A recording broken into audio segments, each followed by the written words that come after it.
Hello and welcome back to the Game Pit. This is episode 181. You might not know who I am because I'm not on very much these days. I'm Sean and here is your more regular host, Ronan. I'm going to call you guest superstar? Let's just stick at guest, shall we? Superstar. We'll go with superstar. How are you? I am fine and dandy, and how are you? I've been listening to your two-player pit battle. You're getting a bit stroppy at times there. I'll tell you what. I'll tell you that Thundergriff games. Yeah. We'll talk about whether we're going to Essen or not. I hope they haven't got a stand. I'll be throwing rule books at them from across the hall. Right one! But some good ones? Yeah, some good ones in there too, definitely. Yeah. So, yeah. Did you listen to my Three Sisters? I know you did. The Three Sisters review. I did listen to your Three Sisters review. Because I know you like that game. I thought you might want to say something. I'm more upset about your Ark Nova review, to be honest. Well, those are the two that I was going to ask you about. As soon as you've got a chance to have a little chat. Three Sisters is a game where I think you grokked very quickly. I think you mentioned that in your review. Well, that's unusual. And I didn't. So for me, there was more there to still explore and tinker with, and I didn't feel like I knew the game inside out, and I didn't feel like I'd worked out the optimum way of scoring. I was rubbish at it because Natalie almost doubled my points when we played it. So I've still got a few more games of Three Sisters. Now let's move on to Ark Nova. You wrongen from Wrongtown. No one agrees with you. It's not highly rated, so just move on. That is the thing. It is nobody really knows about it. It's kind of flown under the radar, and for good reason, obviously, because you obviously pointed those reasons out. But I might be one of those naysayers that actually likes the game, and I do see the flaws. I do think there is a problem with the amount of cards that you get throughout the game, but I just have so much fun playing this game. I love it. I love building the zoo. I love getting the different animals into my hand and making the best of what I've got. I've kind of got my head round that I'm not always going to be perfect at this game because you can't be, because there's too many cards, too many options, but just making the best of what you've got. And that's, to me, is a different challenge every time, and that's why I like it. Do you ever get frustrated at the end game when someone finishes it and you needed one more turn and it would have made a big difference? No, because I usually win. It's the opposite of Three Sisters. It falls into your zone of competence. That's unusual. There you go.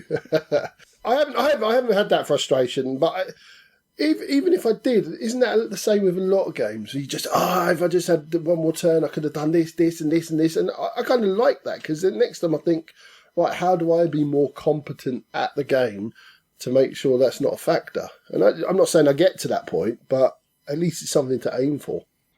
That's fine when I'm well beaten at it, and I see that person's just played better and I've been behind all the way, blah, blah, I'm going to retreat into my own little world and do my own thing. When it's close, it's so annoying. Anyway, we're not going to agree on Ark Nova ever. Is there anything else exciting you've been playing that you want to mention quickly, seeing as you've got the floor? It's yours. It's all yours. Acropolis. I've been playing a little tile lay game. Very simple. 5 minutes to teach. Only takes about 25 minutes to play. But there's a lot of nuance in it, a lot of different things that you can try and do. And it's a drafting game as well, so it's picking the right tiles, putting them in the right places to score you as much points as you can. A very clever little game. Overused term, but doesn't outstay its welcome. And I've been playing that quite a lot. Who's it from? Oh, you're killing me now. I know Hachette brought it into the country. It's actually sitting in front of me now, but I can't quite see the actual publishers. But Hachette for the UK. I'll whistle, and you just get up and have a quick look at it. You whistle, go on. I'll lift up my copy of Jamaica that I really didn't like.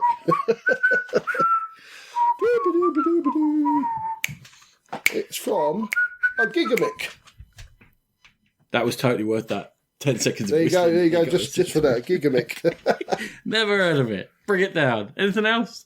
Not really. Been playing a little bit of my father's work, but Renegade kind of dropped the ball a little bit at the beginning when we got it as Kickstarters, and didn't actually provide the finish app. It's very unusual for this podcast to have a go at Renegade for something. We should get Matthew in just to have raw. Renegade doing all the hard work and then dropping it on the easy bit. Allegedly, they said it in the comments that they send out to the Kickstarter backers that this is not going to be ready at the same time as the game is. But it all felt a bit weird because a company the size of Renegade not being able to have an app ready in the same time it takes to publish a board game, which was like a year and a half. Bit odd. But anyway, there you go. But it's a very good game. Once I did get to play it, it's a very good game. I liked it. I'm glad you carried on because I had nothing to add on how long it takes to develop an app. But I'm nicking it from you. So hopefully they'll hear about it at some point. Fair enough. Groovy, anything else to say before we get into the actual meat of this episode? I'll tell you what, Ronan. I think there's going to be a couple of my games in my... Oh, we haven't told them what we're doing, Ronan. So today we're doing our 80 You're right to over 71. there. Okay. Doing our 80 to 71 in our top 100 countdown. So this will make more sense now. There's a couple of games in my list today that I think you're going to stroke your chin and call me on. I look forward to it. Mine are... It's a pretty high quality list, but I think it's a pretty expected list. I don't think I've got too many left fields in here, apart from maybe the first one. Very good, very good. I'm Right, pretty shall we confident. crack in? Here. Yeah, who goes first? Is it me? I think I go first, do I? It's you. You go first. Okay, all right. My number 80, which is the definitely the smallest sort of one and least known game here, is Doth de Mayo, or the 2nd of May. And it is a 2-player cube and card, kind of definitely a conflict, kind of a skirmish game, very hard to describe. So the whole story is Napoleon said to Spain, let us go through here so we can get down to the bottom of the Iberian Peninsula and march my troops down and we'll just leave you alone. And they went, but it was Napoleon. He had a lot of soldiers. So they said, oh, well, we kind of have to. And then he just decided he was taking over Spain on the way. So the Dos de Mayo is celebrated as resistance from the peasantry. Maybe not the peasantry. Who knows? They might have had money. I don't know who they were. The citizens of Madrid when Napoleon's forces were coming through. And they had a doomed attempt to slow him down. And they did slow him down, but eventually they got wiped out and he was taken over. But the sort of symbolism of their resistance became something that the whole resistance of the Spanish coalesced around as sort of the spirit of Dos de Mayo and all this. And that's where their resistance against Napoleon grew, and eventually, obviously, they threw him out, as everywhere else did. Okay, one player is those resistance fighters, and they have very few cubes, and they have a map of Madrid that stylised and split into different zones, and they are trying to just slow down the Napoleonic player who has many more troops and more turning up and moving through, but who can't see exactly what the other player's doing. And they both have special cards you can play at certain times. So there's like a hidden movement aspect to it. There's for Napoleon, how much of my forces do I throw into this? Because if I don't get it done quickly enough, they'll have slowed me down enough for the resistance to win. Now, they can't win the overall thing. They can win the game and be like, you resisted enough and well done. And what's the key to it is that they feel very, very different and very, very thematic. But both sides feel under a lot of pressure.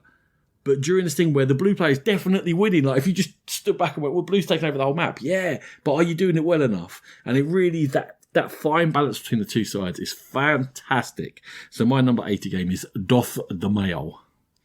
Yeah, I remember when you first got this, you were raving about it, and I couldn't see how this little tiny game comes in quite a small box could, with the blue and the red cubes, could be that thematic, but it really is. You forced my hand to make me play it one time, and I really enjoyed it.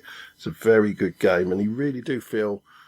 You don't think you're going to feel pressure as the French. You get the Spanish, you're just trying to survive as long as you want, a little bit of guerrilla warfare going on and just eking away at the French. You know you're going to get overwhelmed sooner or later, but you're trying to slow them down, as Ronan said. But with the French, I thought, this is just going to be like piling on. But you feel that pressure because there's these piddly little Spanish forces and you're the mighty French forces under Napoleon, and you should be wiping these off the floor, off the ground as easy as anything, but you're not. And he starts getting frustrated, and he's starting to think, right, what am I doing wrong? And a very, very thematic game in a little package, and a very good choice, Ronan.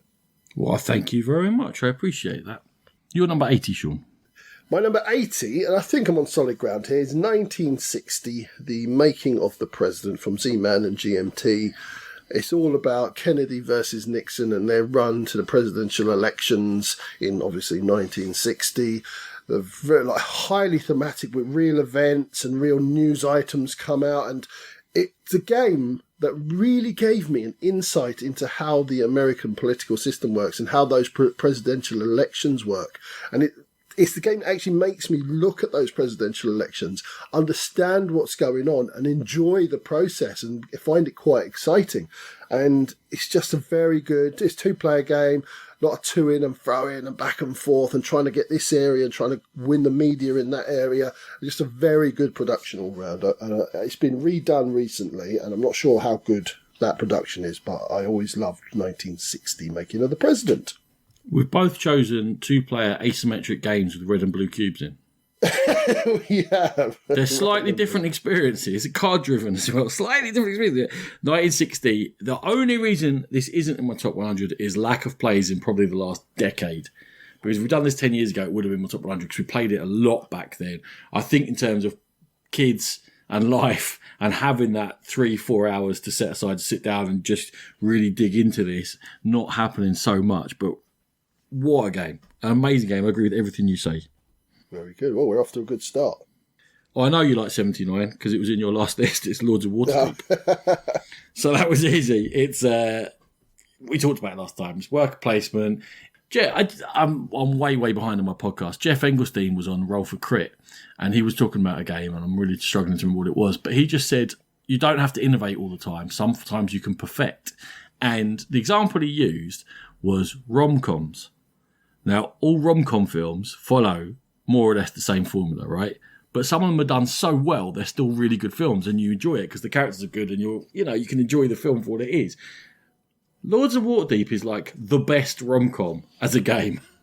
It follows the structure of a Euro game perfectly, but it does it all so well, and it's so pleasant. And at the end, you're smiling because Tom Hanks has met, or Sandra Bullock has met the love of their life, and it's all happy and everyone's having a good time. So there you go. Lords of Waterdeep, the rom-com of games. Some people are going to hate that analogy, but I'm sticking with it. I would have praised you for that analogy if you hadn't robbed it from Jeff Engelstein. I've slated his games so often on this podcast, I feel like I've got to big him up. Because I really think he's obviously a very clever and interesting fella, and I love to listen to him talk about games. So... Yeah, Lords of Waterdeep, wonderful game. My 79 is a game where I've kind of beat the drum for this for ages, and nobody really gets it. Nobody wants to play it because it looks so drab and Euro. It's Signori from What's Your Game, and it's just one of those games that people who play it seem to really like it, but nobody really wants to play it until they've played it. If you get what I mean, if that makes any sense, until they're forced to play it or just think, on a whim, they'll pick it up. It's a very abstract Euro game. The rough theme is that you're a rich family in Florence, I believe it is, and you're trying to push your sons and daughters out to various parts, like send them out through the church system or the army system or get them married off. And it's all done through a dice drafting mechanism, which is really interesting because you can either take dice for the values and try and get the most out of them. But if you stay within a certain level of all the dice you draft in that round, I think it's under 13, you get a really cool bonus. So do you push for that, or do you really push the high numbers on the dice to get your sons and your daughters up the tracks quicker? Very crunchy Euro game. I absolutely adore it, and I always have done from the first day I've played it. But yeah, I'm not on my own, but I'm feeling a bit lonely. I couldn't remember whether I played it or not, so I looked up on Board Game Geek, and I still can't remember whether I played it. Did I it looks like so many other games, and it all looks like so many What's Your Game games as well. Yeah, same sort of palette, and I don't know. Did I play it with you and you were going on about it? I don't think you ever played it. It's pretty highly ranked. I mean, it's 805. Yeah. But it's got 3,000 ratings, and it's when What's Your Game will become big. But part of it is that theme and that box where, you're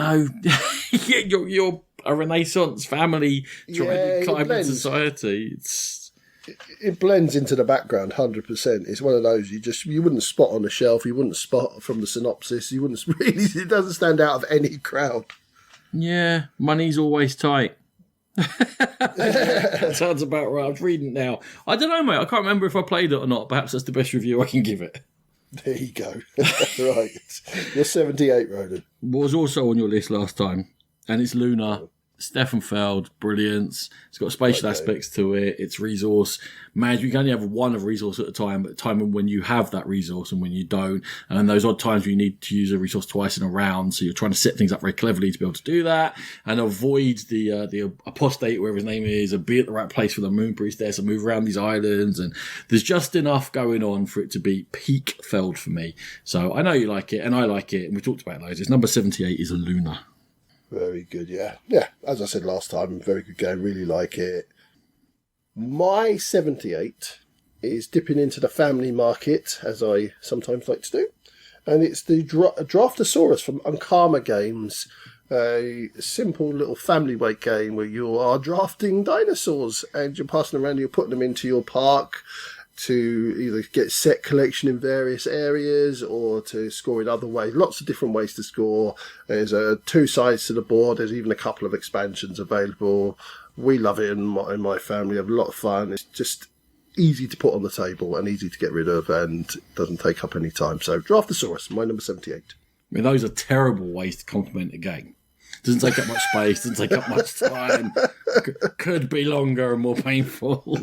I was trying to think of a way to say it doesn't outstate its welcome again. Better than any 15-minute drafting game of dinosaurs has a right to be. When you got it for us, I was a bit horrified. And then we played it, we're like, oh, actually, that is really good fun. It's a clever little filler. Cool. Right, number 77, Ronan. Seeing as you took us into family games, I'm going to keep us in family games. Unfortunately, we're all going to die of dehydration because my 77 is Forbidden Desert. Oh. It's Forbidden Island taken and ramped up in terms of complexity and difficulty, and it's a real challenge. You must work together as a team. You must play your role to perfection. So sometimes players are having less fun turns in order to help out the fellow players, which is a more advanced concept than Forbidden Island, when you all feel like you're a hero and you're trying to get, people to get the treasures and feel like they've done something amazing. In Forbidden Desert, sometimes you must subsume the individual for the sake of the collective. It works, it's thematic, it's different every time, and it's a very, very tough co-op, and I love tough co-ops. So Forbidden Desert made it as my number 77. I like Forbidden Desert. I like it a lot, but my family preferred Forbidden Island, so I don't know if Forbidden Desert will stay in our collection because we really like Forbidden Island. We still get a challenge out of Forbidden Island and we're not really playing it often enough to progress past it. So I think when space is at a premium on the old game shelves and everywhere else in the house, I think Forbidden Desert might be on the way out, but it's still a really great game. I think give James another 2 or 3 years and then try Forbidden Desert with him and Yeah, but you've got it, so we can always borrow it. Can't see it anywhere, but I think I've got it somewhere. I'm pretty sure you have. I played it with you many times. So. No, well, I definitely had it anyway. Cool, right. My 77 is my first dip into Cult of the New-ish. It's not brand new, it's been out for a few years. It's Obsession, pretty much Downton Abbey, the board game, as people often call it, from Kayenta Games. You are obviously the nobility in England in a certain time period, and you're building up your estate and you're building up your relationships with the other nobility, and you're doing this by tableau building. It's a bit of deck building where you're taking cards into your hand and using those.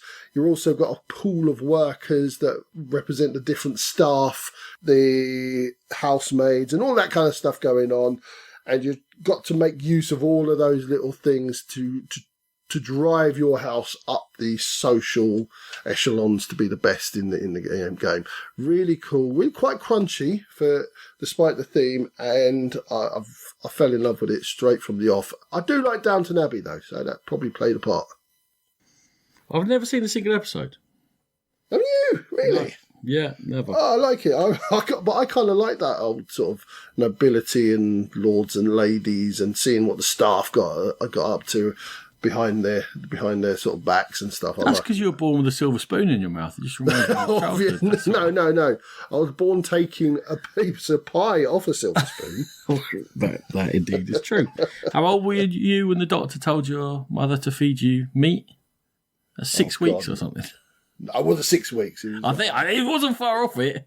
It was way before you should be feeding a baby solids. And she was like, doctor, because she was Irish, I can't keep him fed. And he was like, I think you probably just have to give him some proper grub. Looking at the size of him. Look at the size of him. He'll eat you if you don't. Genuine conversation that happened. Anyway, Obsession, firstly, how old are you? When it came out in 2018. I'm not really cold than you. Oh, was it 2018? I thought it was 2020. I think that's when it became more widely available, but this is 2018, so I'm mocking you. Secondly, I'm a shallow person and I can't get past that box cover.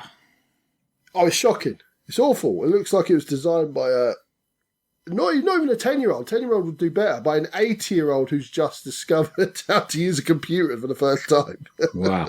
You've got to really make it personal, haven't you? I would just say it's a bad cover, that's all.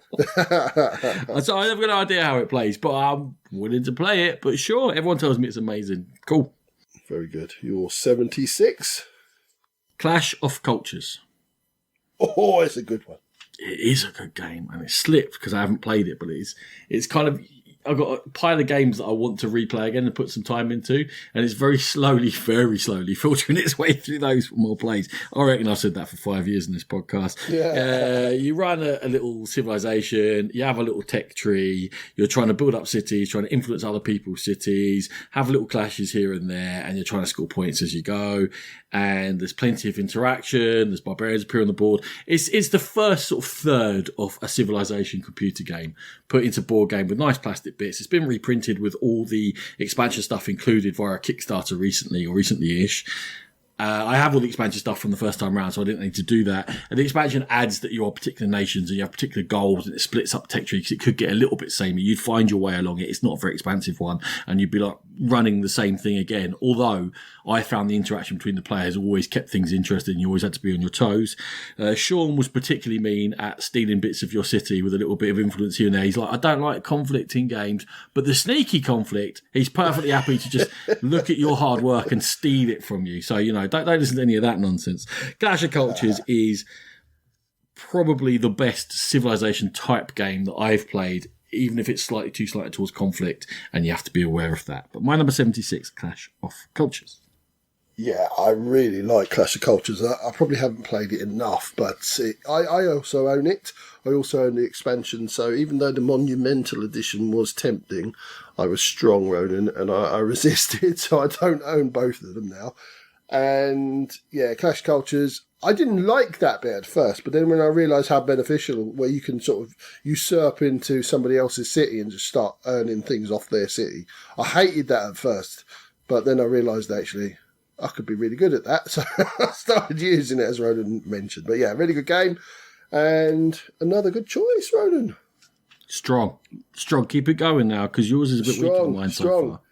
Now, I'm going to mention a game that I think you quite like, but you like another game better that a lot of people hold the two together and compare them. Okay, hold on. When you mention this game, is it your 76, or are you leading into some sort of big story?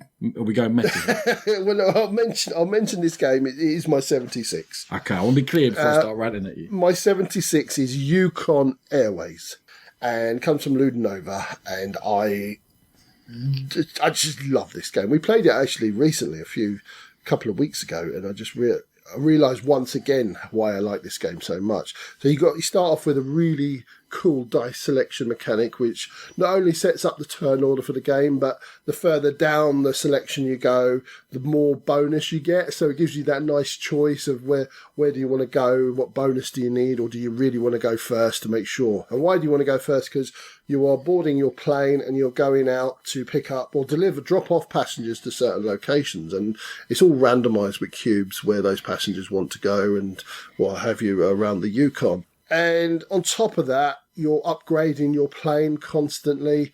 and trying to make your plane more efficient at what it does so you can get to those far-flung parts of the Yukon. I love upgrading things. I love upgrading things in games. The dice selection mechanisms I found really interesting, and the whole thing, I think it's just such a clever game. Kind of flew under, given it's a game about airplanes, the radar a little bit. Not a lot of people talk about this, but I absolutely adore it. Now, the game that people compare it to is Castel. And I finally had my first game of Castel a couple of months ago. And in my opinion, Castel doesn't touch the heels of this game. I think this is way superior. And I was quite disappointed with Castel off the back of that. I'm pretty sure I'm going to get a slap in the face now. You couldn't keep things civil, no? We couldn't just be friends. You couldn't just go Yukon Airways and I say, I liked it and it's memorable and it's got a different theme. It's a theme very well. And with a bigger publisher, I think it could have been a really big hit. It was a well-designed game. We couldn't stop there, no? You take your filthy hands off Castel and you keep it out of your mouth. Is that clear? Yes, sir. Something wrong with you. Who not take Castel's name in vain again? Nat was the same. Nat likes Yukon Airways, and I said I didn't really enjoy Castel. She pretty much hauled off over the table and hit me. Well, when Castel comes up, all right, then we'll finish this conversation because it's coming up later. It has got the biggest drawback for anything in any game. I can wear it as a hat. You couldn't really, though. It was kind of perched a bit on top of your big body. It was perched a little bit. But perched is better than you got it. Let's face it. It didn't even fit a corner of my odd head.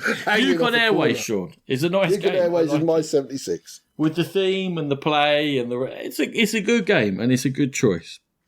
But you're wrong about Castel. Okay. This now 75 is the most difficult game to place in any list for me. All right, it's Marvel Champions. Oh, God, my God, I thought this was top 10 material. Not a chance. You thought, because you play it so often and you seem to love it. You talk about it afterwards. Oh, we did this and we did that. But it's not a very good game. It's just not balanced enough. The great bits about it are, so it's the living card game from Fantasy Flight. It's hard to remember what all the Marvel games are now. It's the living card game where each player is a hero. They have a deck of between, I can't remember how big the decks are now. I think it's 40 to 55, something like that. 15 of the cards are individual for each of the heroes. And then you can add in cards from an aspect to make them like a leadership player or an aggressive player or a protective player.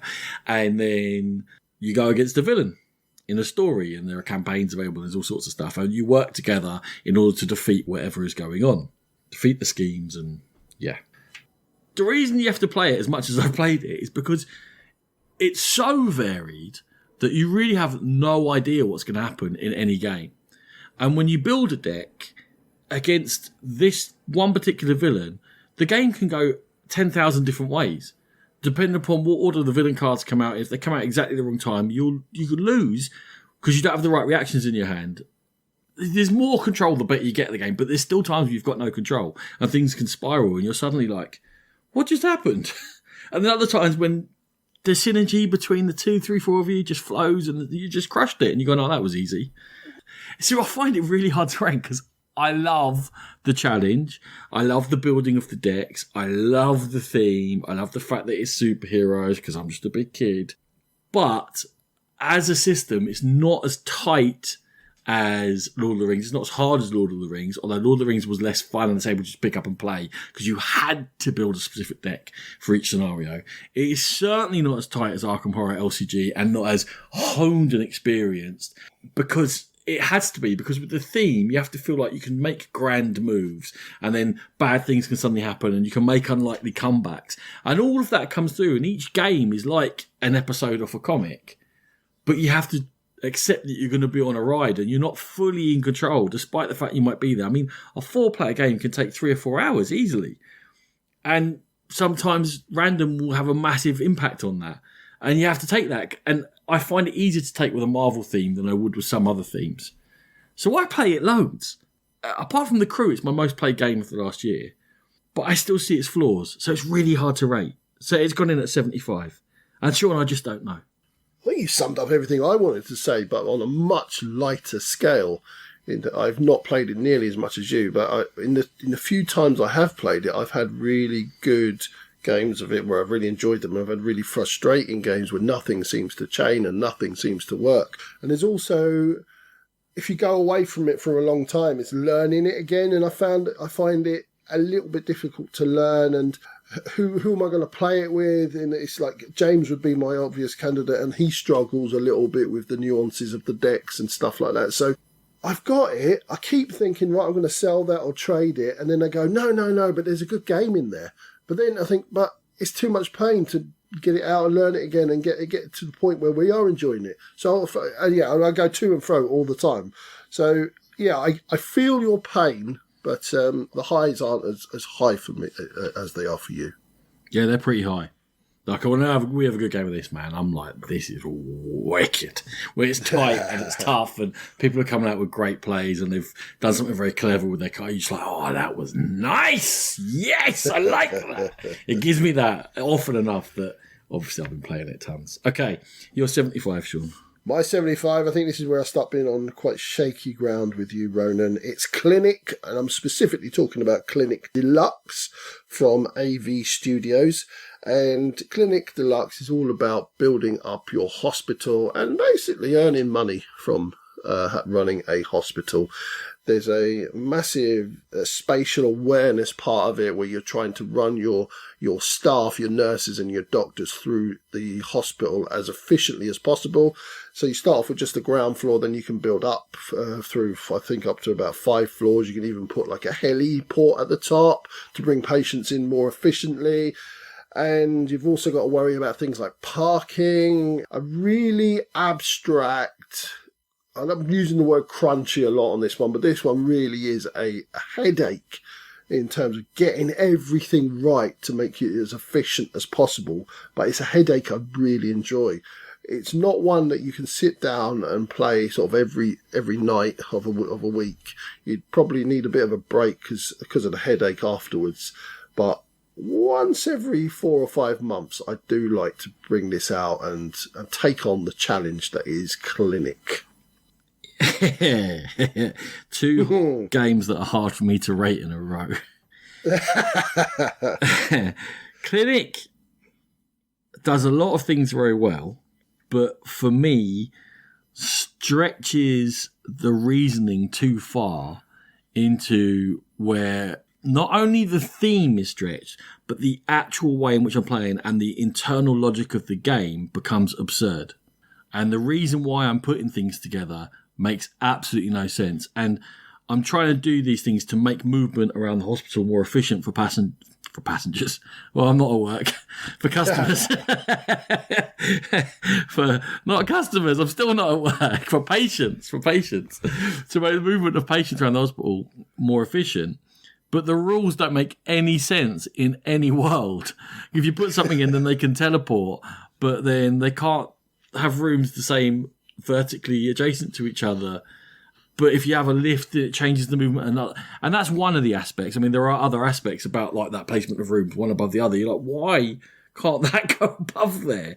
And like I say, it brings the internal logic of the game that I must follow into a category of absurd to me, where I'm constantly having to check what the in-game rules are because they don't make any sense and they're just there to make a puzzle, and yet they've had all this theme thrown on them, which is strong in some aspects.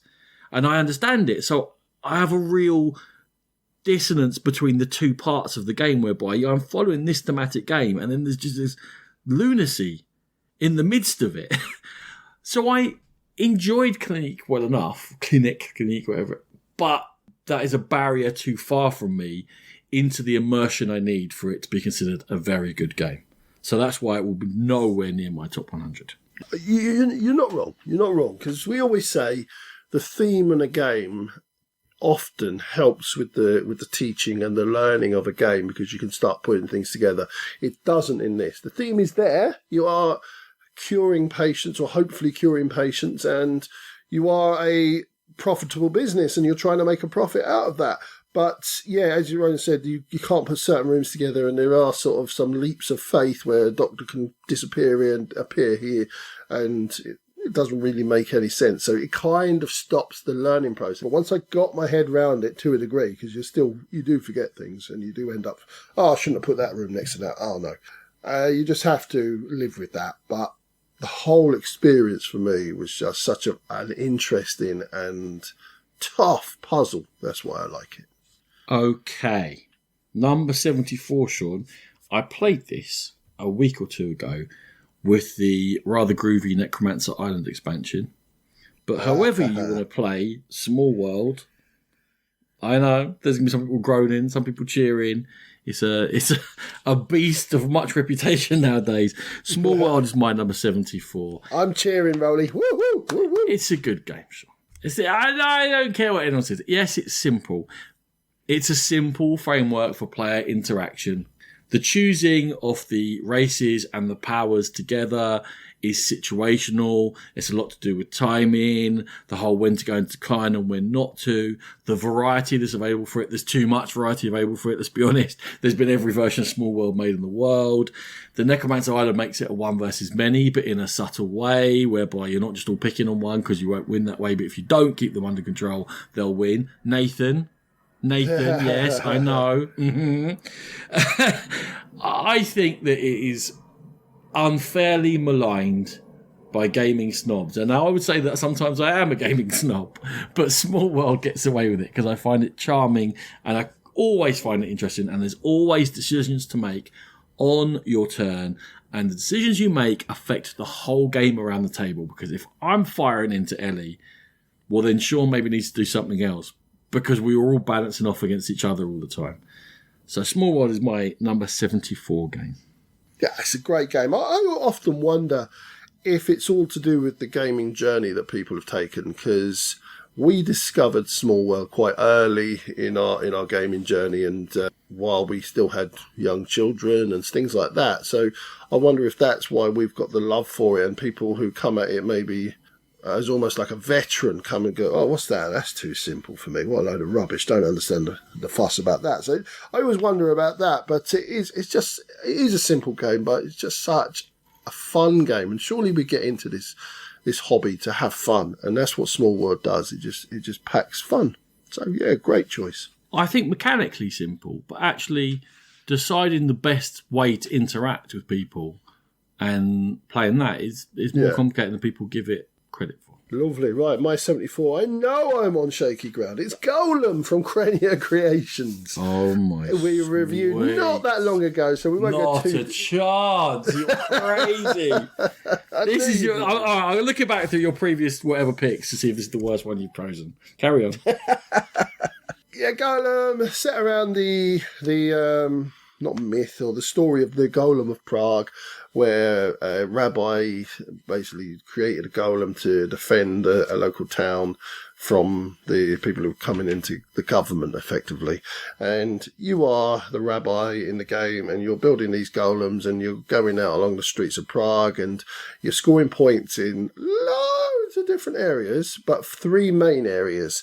And you're just trying to go up the tracks, and yes, it's a bit confusing. The rules aren't great, and sometimes it takes a while to get hold of, but I fell in love with Golem. I just love the action selection is all done by marbles coming through a marble tray, and they split up, and you take whatever one you take, it depicts what action you take. The strength of that action is how many marbles are on that particular row. Always like that mechanism in games, and the point scoring, once I got my head around it, all made sense to me. And yeah, we talked about it. Go back a few episodes, you'll see our review. Ronan definitely didn't like it. I did. So Golem, it's my number 74. My score for it was above 50. Was it? Oh, I thought you hated it. I thought it was like 30. Because there is functional Euro stuff in there. It's just overburdened. And there's too much fiddle, and there's an illusion of choice whereby you end up going down 2 or 3 tracks anyway. So there's actually a limited number of strategies, and It was just a lot of work for what I got back out of it. It was too microtransaction-y. It was too clockworky. This cog turns, this cog turns, this cog turns, this cog turns, and not in a smart overall strategic way, in a tactical, how do I get anything done way. They're having to match the marbles up. Just, I know it's a small thing. It's just a step too far. There's just too much little fiddle in it.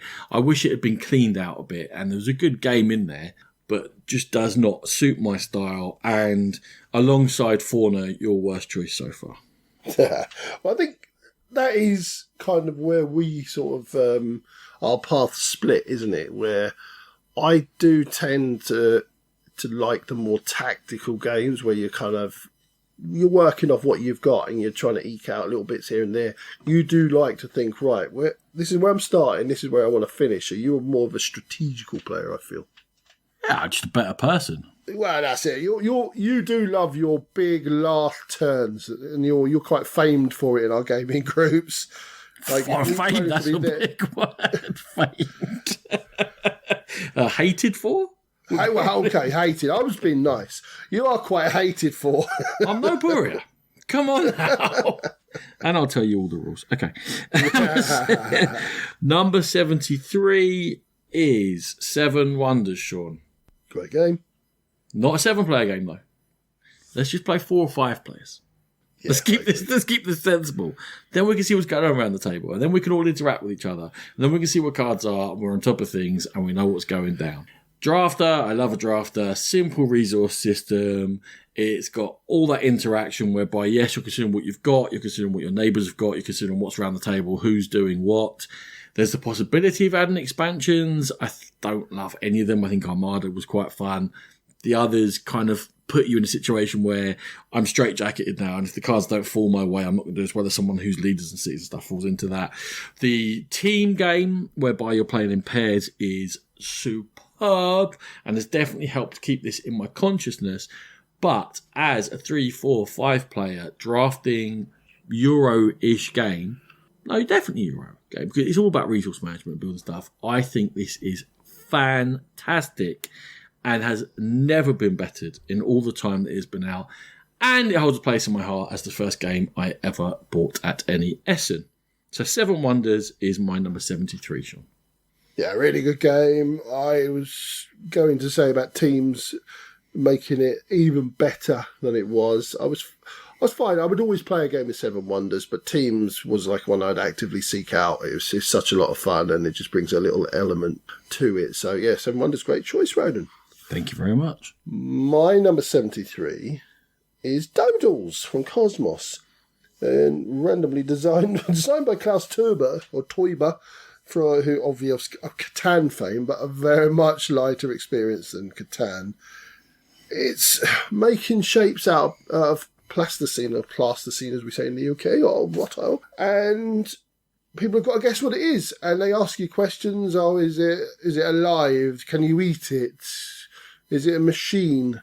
And as the guesses go up, you start earning more points, but the longer they go, your points go down. But that's all just faff around the edge. What it is a way to mock and abuse your family. What was that? How in earth was that a teacup? You're absolutely mental.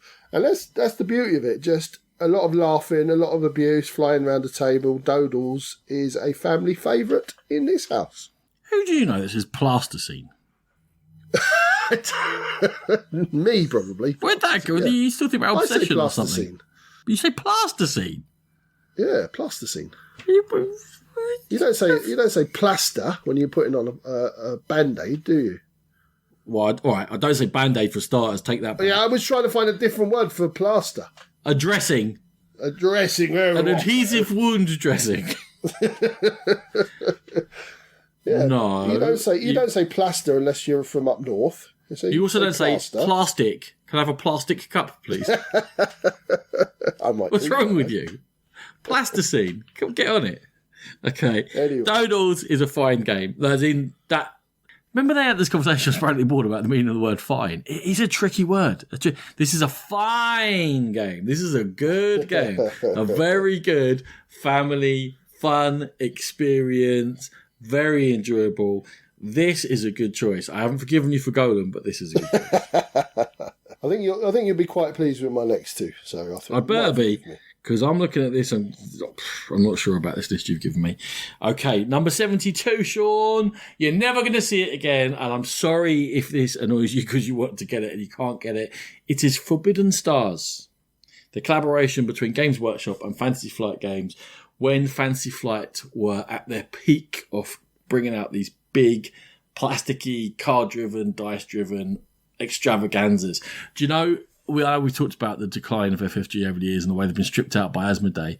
I went and looked at the in-flight report for Gen Con 2022. Man, they've just been torn. The guts has been ripped out of that company. They've got that massive roll and write based on Twilight Imperium, haven't they? They've got that. They've got a Star Wars deck building game that's coming out, which there was just a teaser, and like Marvel Champions updates. There wasn't too much more than that. Oh dear. Remember, in-flight report used to be like the and they were talking about the Arkham LCG, the next what's come out there, where there's a map and you could go around and go to different locations at different times. It's non-linear. That's exciting. Anyway, I'll get back to Forbidden Stars. Forbidden Stars was you were one of the factions within Warhammer 40k, the Space Marines or the Eldar or the Chaos Marines. I can't remember exactly who was in the box because I haven't played it for a while. And depending on how many players there were, there's a modular map set out of different planetary systems that produce different resources. And you're going along conquering systems and building up some resources. There was a Euro system to it and trying to get to certain goals. And people had goals that were laid out and they were different for each player, but it led to direct conflict where you had to go after certain things. And you've got different units, and the way you put out orders is you lay them down face down in stacks. And then when it comes to your turn, if one of yours is on top of a stack, you take it out and you do it. But you had to time it so that the right ones were coming out at the right time, because you had to do things on a turn like, it wouldn't be this simple. Produce the resources before you can build the thing. And if you got the mistiming or it went wrong or you didn't predict what the other players were going to do, it could screw you a little bit. It had a combat system which could go on a little bit. So if you're playing a 4-player game, especially, and there's combats that you weren't involved in, you could have some downtime. But the whole overall strategic experience was absolutely epic. But you felt in control. It felt strategic. It didn't feel just random and chucking dice and like, oh, let's just see what happens. It felt like I have made decisions as to how strong I'm going to be in this combat, and I have weighted this my way, and yet I can't predict exactly what's going to happen. All the factions felt different. We will never see it again, because unless Games Workshop and FFG get together, which really doesn't seem very likely, Games Workshop are pushing their own board game line strongly now. There is a fan-created expansion, which is based in Poland, I believe, which has got a bunch of factions, and from everything I hear is amazing. You can order to get the cards printed professionally, and they'll give you the 3D model, wherever they are, designs. You can print them out. There's been a big UK group order recently. I didn't jump in just for the fact that I haven't played Forbidden Stars enough, or recently enough, for me to go, I'm going to spend 100 quid on this fragment expansion. But I was sorely tempted. I was right on the edge of it. It is just a completely interactive, strategic, epic experience. It's brilliant. So if you do get a chance, play Forbidden Stars. I have got the chance because I own it, and I've still not played Forbidden Stars, Ronan. So it's been on my shelf of shame. It must be like 7 years now. It's been sat up there unplayed, unpunched, and just sat there winking at me. My excuse for that, I think, is the person who I would play that would be with you and people around at your house. So you own the copy, so that's where I'd probably get it played. I don't think James is old enough, and Nat certainly doesn't like combat games. But yeah, from what I hear, it's brilliant. And I thought you had taken the jump in that Facebook group, because I saw your name in the group. I thought, oh, he's got that. That'd be interesting, but obviously not. Can we not talk about it? Because I'm a bit gutted I didn't. But I'm kind of like, but it's... Yeah. I think, again, another one. I'm just predicting your future. Give James maybe 13, 14. He's good at games, maybe not. And because 2-player it works. And okay. I think that the two of you might absolutely love it, because it's some game. It is some game. Well, he plays Mythic Battles with me, so... Yeah. Oh, no, it's way deeper than that. Is it? Oh, okay. Cool. All right, my number 72. I know I'm on solid ground here with Ronan. It's Shakespeare from Istari Games. we talked about this a few times on the podcast. A really tight, a super tight Euro game based on putting on a performance of one of Shakespeare's plays. You're drafting cards and characters into your hand to take actions with those characters. And there's a really interesting mechanism where you decide how many actions you're going to take at the beginning of the round. And it's all like a hidden reveal. Everyone reveals at the same time. And then the characters or the actors that you use during that turn, they're all exhausted bar one for the next round. So you can't use those for at least the round after that. So you've got to plan ahead really carefully, and you're building up in different areas. You're either going through the acts or you're building up. There's this like a pyramid that you're building up, which is the set design of the show. But it always ends up really tight with one person winning by 1 or 2 points here or there. And I absolutely love it. I got rid of my copy in the full knowledge that Ronan has his, because again, it's one that Nat really didn't get on with at all. And but I still love it. It's Shakespeare. There is the odd wrong'un who really takes against this game, isn't there? I had no idea you liked it this much. I love it. Absolutely adore it. I had not picked up on that, or I just don't listen to you. I don't know. It's one of the two. A bit of column A, a bit of column B. Yeah. One of the great things about it, to me, is the play length versus decisions you have to make. It's very quick. And the things you're doing are quick. And you set your little plan out, and 5 minutes later, the round's over. And you're done. And then you do a bit of admin, and then you spend a bit of time agonising about what your plan's going to be. And then you roll again. But also, you have to react to what other players are doing. It's not a heads-down Euro.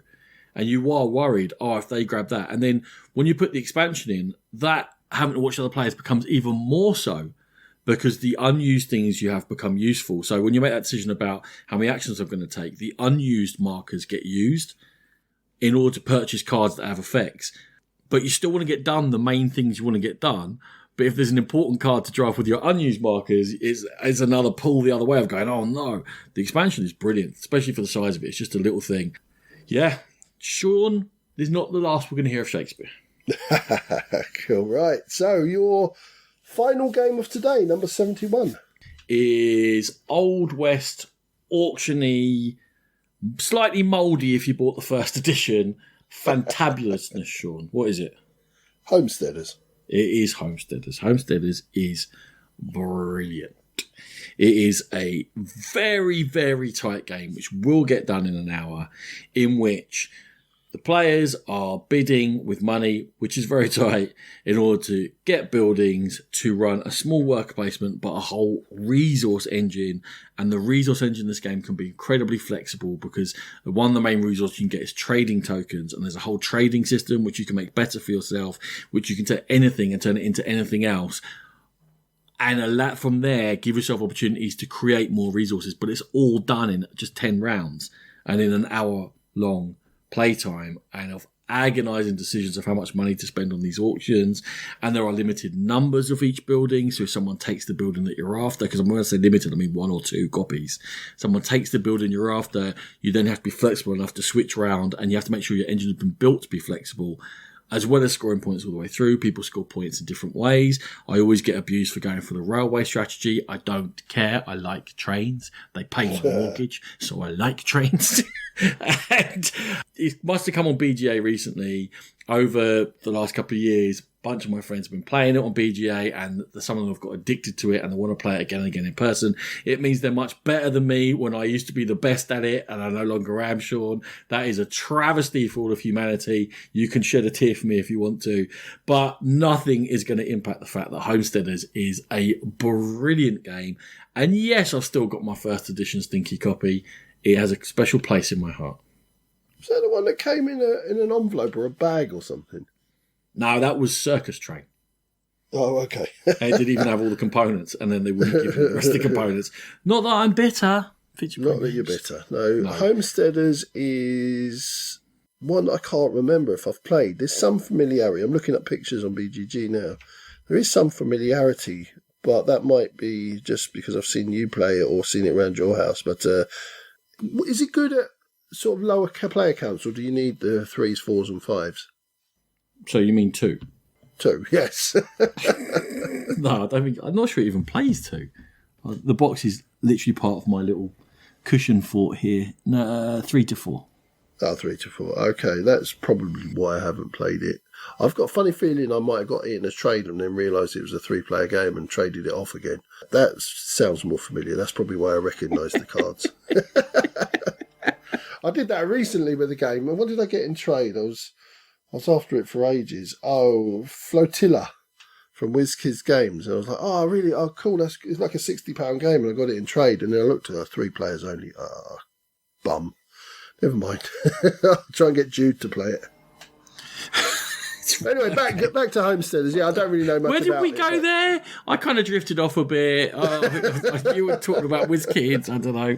Like, Homesteaders is brilliant. We really need to play it. If you've never played it, I would be amazed if you've never played this. But if you haven't, your mind's going to be blown. You're going to love it. I promise you. This is exactly your sort of game. A little bit of this, a little bit of that, bit. You're getting your things in, you're doing secret trading, and then you go, what have you done? And you go, I've got all of this at the end of it. Ta-da! Little bit, got a bit of gold here and a bit of money there. You're going to love it. As long as I don't have to play your stinky version. Yes, you do. And risk getting athlete's foot in your eyeball. Now move on. Right, my last game of today, number 71 for me, is Marvel Legendary from Upper Deck. Quite low down in terms of where I thought it might be in my top 100. I still have a problem with the setup and getting the right balance. The app has helped, and I really love playing it with James. He really enjoys it. And it's a great game. It's still functionally, I have problems with. The icons are very small and things like that, and some of the scenarios don't work as well as others, so it is a flawed game, but it's Marvel, it's a deck builder, so I still love it. It's still in my top 100 and it will stay there for a long time. Marvel Legendary. Are you ready for your mind to be blown? Go on, blow that mind. It's not in my top 100. Really? I knew I'd get you there. This are Marvel Champions, and the fact they were both Marvel games, well, I didn't know whether to put them in or not. And then I put in Marvel Legendary and Marvel Champions in the same space. And then I was like, no, so I just left it as Marvel Champions. I've literally got Marvel Legendary and Champions written next to 75. And then I was like, no, I'm taking Legendary out. Because even more than Marvel Champions, it's not a great game. It just isn't. And the, what do they call the other one?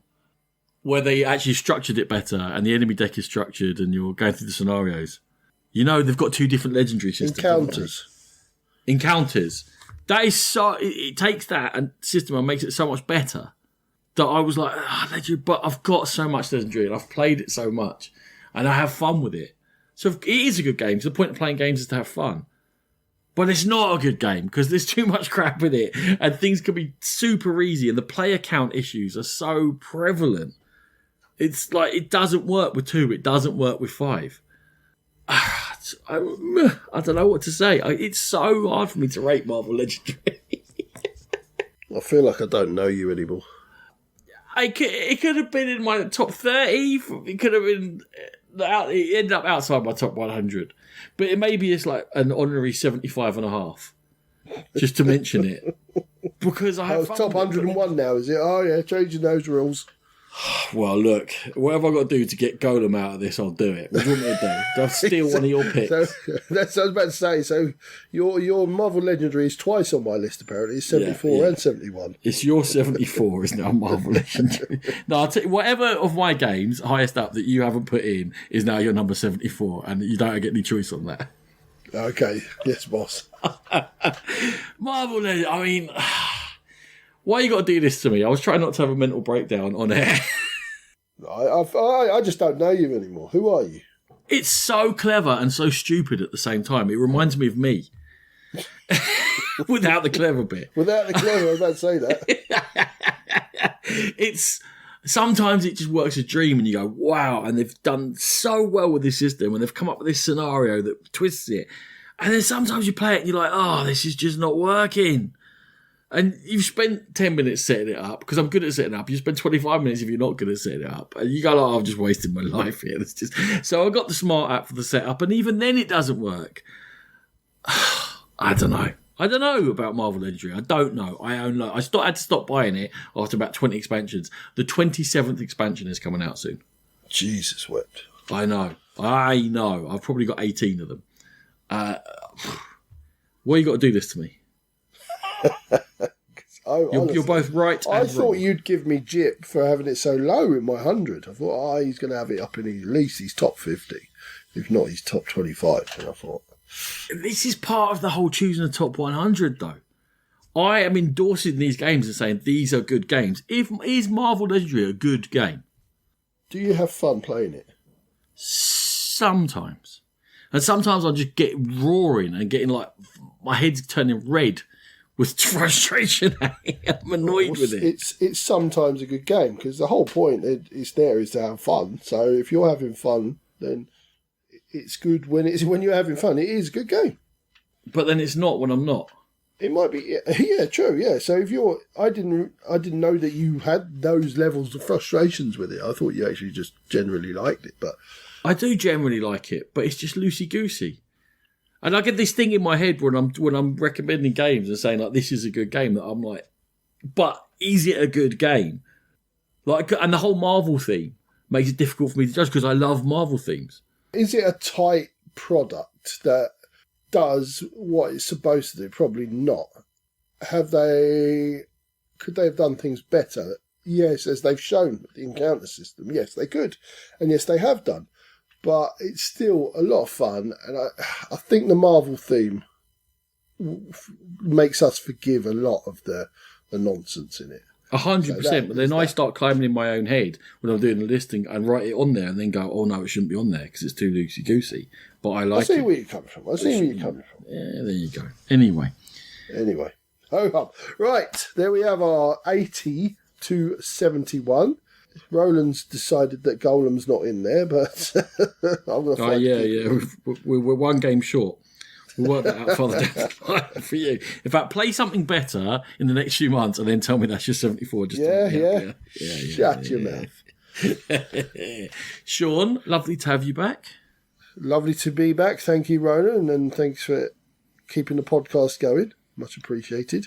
Yeah, well, so are you in my heart. Thank you, everyone, for joining us in the countdown. We'll be back next time around with some reviews, and this countdown will continue. And Sean, shortly, we're going to do our review of 2021.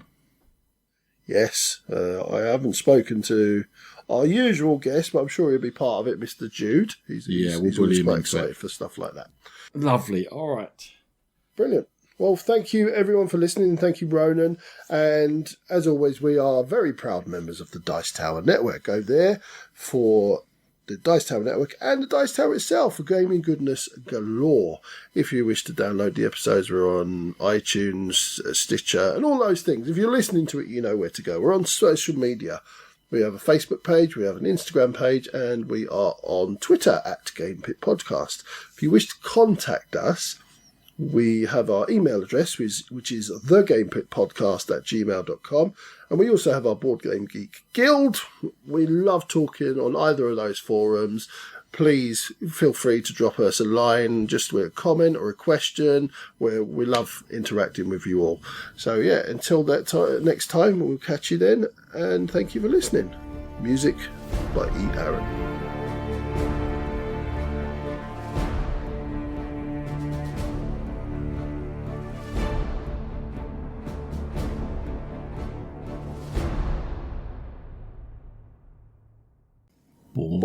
Bye.